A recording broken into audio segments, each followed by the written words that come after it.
ఒక రైతు తను పండించిన కూరగాయలను పట్నం తీసుకెళ్లి అమ్ముకుంటూ ఉండేవాడు. అక్కడ ఒక ధనవంతుడు తన కారుకు అడ్డంగా ఉన్నావంటూ రోజు తనని ఇబ్బంది పెడుతూ ఉండేవాడు. తన కూరగాయలను పారేస్తూ ఉండేవాడు.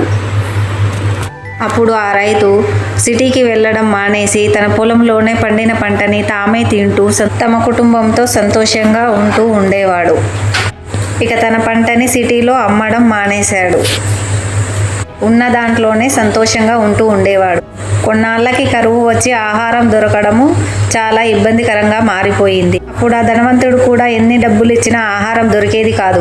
అప్పుడు ఆ ధనవంతుడు ఆ రైతు దగ్గరికి వెళ్ళి తన ధనాన్ని ఇచ్చి నాకు కొంత ఆహారం కావాలని అడిగాడు. అప్పుడు ఆ రైతు ఇలా చెప్పాడు, ధనం లేకుండా నేను బ్రతకగలను, కానీ ఆహారం లేకుండా ఎవరూ బ్రతకలేరు. కాబట్టి ఈ ఆహారాన్ని తీసుకెళ్ళి మీరు మీ కుటుంబంతో సంతోషంగా తినండి అని చెప్పారు.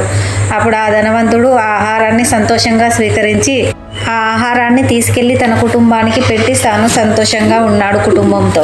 అప్పటి నుంచి అతను రైతును గౌరవించేవాడు. అవును కదా, రైతు లేకపోతే ఈ భూమి మీద ఎవరికి ఆహారం అనేదే ఉండదు కదా. అందరి కోసం ఆహారాన్ని పండించి పెట్టే రైతుని గౌరవించడం మన బాధ్యత.